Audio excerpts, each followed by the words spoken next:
दोस्तों, जब आपकी एक बार सर्जरी हो जाती है तो उसके बाद जो पहला सवाल सब लोगों के दिमाग में आता है वो ये होता है कि सर इसके जो टाँके लगे हैं वो कब निकाले जाएंगे, कहाँ पे निकाले जाएंगे, कितना दर्द होगा, उसके बाद क्या प्रोसीजर फॉलो होगा, कितने दिन में टाँके निकाले जाएंगे या स्टिचेस के बारे में। ये सब सवाल हम सब लोगों के दिमाग में रहते हैं।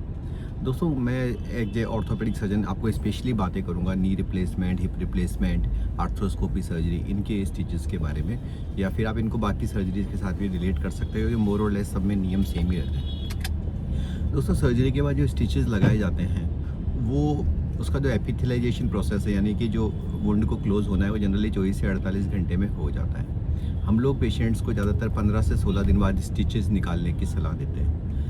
आप अगर 2-3 दिन लेट करते हैं तो कोई प्रॉब्लम वाली बात नहीं होती, क्योंकि स्टिचेस जितने लेट निकाले जाएंगे उतना ही अच्छा रहता है। हाँ, जल्दीबाजी में कई बार स्टिचेस निकाले जाते हैं तो उससे ओपनिंग हो जाती है और वो आपको नुकसान कर सकती है। तो इस बात का आपको ध्यान रखना है कि आइडियली 2 वीक्स पे स्टिचेस निकाल लीजिए।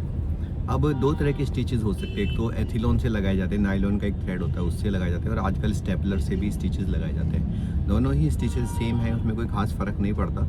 आपके डॉक्टर्स की चॉइस है कि वो किस प्रकार के स्टिचेस लगाते हैं। लेकिन अगर आपने लगाए हैं स्टेपलर पिन वाले स्टिचेस तो उनको निकालने के लिए स्पेशल जो क्लिप रिमूवल है उसकी ज़रूरत पड़ती है, और इसलिए ऐसी जगह ही जाना पड़ता है जहाँ पे कि वो हो। तो हम लोग जो सर्जरी करते हैं ज़्यादातर दोस्तों नायलॉन के स्टिचेस यूज़ करते हैं, क्योंकि हमारे पेशेंट इंडिया के हर कोने से आते हैं और ये पता नहीं होता कि वो जहाँ पे जाएंगे वहाँ पे उनको प्रॉपर स्टिच रिमूवल वाले डिवाइस मिलेंगे कि नहीं मिलेंगे। तो अगर आप लोग गांव में रहते हैं या किसी पेरीफेरी में रहते हैं तो अपने डॉक्टर से रिक्वेस्ट करें कि स्टेपलर वाले स्टिचेस ना लगा के नायलॉन वाले लगाएं। नायलॉन वाले स्टिचेस निकालने में दर्द भी कम होता है। ठीक है, एक बार आप 2 वीक हो चुके हैं और आप अपने डॉक्टर के पास गए हैं, आपके पास कोई कंपाउंडर है तो वो आपके घर आएँ और स्टिचेस निकालते हैं। तो स्टिचेस निकालने के बाद कई बार ये होता है कि हमेशा जब स्टिचेस निकालें तो अल्टरनेट स्टिचेस निकालें, यानी एक छोड़ के एक निकालें। इससे क्या फ़ायदा होगा कि यदि बाई चांस आपके जख्म पूरा भरा नहीं है तो अल्टरनेट स्टिचेस निकालने से पता चल जाएगा, तो एकदम से पूरी ओपनिंग नहीं होगी। तो उनसे जो भी स्टिचेस निकालने वाले डॉक्टर हैं, फाउंडर हैं, और वो एक्सपर्ट नहीं है तो आप उनको बोल सकते हैं, रिक्वेस्ट कर सकते हैं कि आप एक साथ सारे स्टिचेस निकालने के बजाय अल्टरनेट स्टिचेस निकालिए। स्टिचेस निकालते वक्त थोड़ा बहुत 1-2 बूंद ब्लड निकलता है तो उससे डरने की कोई बात नहीं है। एक बार जब आपने स्टिचेस निकाल दिए, बात बताना मैं भूल गया कि स्टिचेस निकालते वक्त हमेशा स्टेराइल ग्लव्स पहनिए और सैनिटाइज डिवाइसेस का यूज़ कीजिए। ये नहीं कि एक कॉमन कैंची है उससे आपके स्टिचेस निकाल दिए गए। कोशिश करिए कि जो डिवाइसेस है वो ऑटोक्लेव्ड हो। एक बार स्टिचेस निकल गए तो उसके बाद उसको स्पिरिट से साफ़ करना होता है।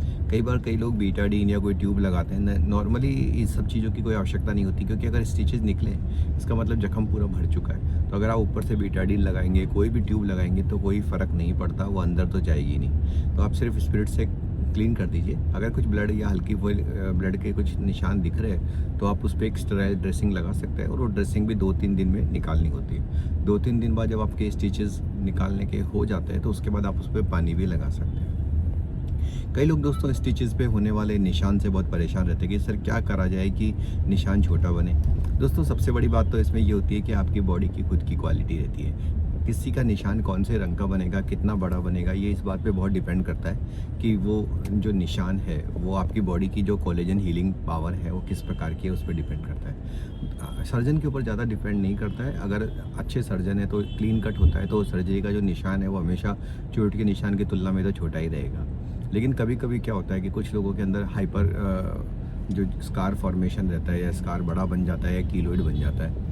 अगर आपके स्कार ज़्यादा बड़ा बन रहा है तो आप प्लास्टिक सर्जन की राय ले सकते हैं, और कई बार स्टेरॉइड इंजेक्शन उस स्कार में लगा के उसके जो साइज़ है उसको छोटा किया जा सकता है। तो दोस्तों, ये एक स्टिचेस के बारे में एक बेसिक सी जानकारी थी।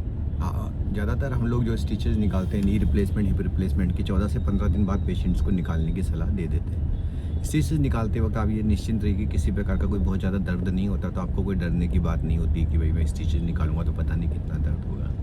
ऑपरेशन के बाद जब आप घर जाते हैं तो बार बार ड्रेसिंग के लिए तो हम मना ही करते हैं। उसको पेशेंट को यही बोल देते हैं कि 15 से 17 दिन तक आपको रुकना है, और जब 17 दिन हो जाते हैं तो एक्सपर्ट डॉक्टर के पास जाके आपको स्टिचेस को निकलवा लेना है। दोस्तों, आपकी भी अगर कोई सर्जरी हुई है और स्टिचेस लगाए गए हैं, आपको उनके संबंधित कोई प्रॉब्लम आ रही है तो आप कमेंट सेक्शन में मुझे बता सकते हैं। हमारे यहाँ पे पिछले 15-20 साल से हम लोग सर्जरीज़ कर रहे हैं। 25 से 30 हज़ार सर्जरी का एक्सपीरियंस है, और उसी हिसाब से हम लोगों को गाइड कर रहे हैं।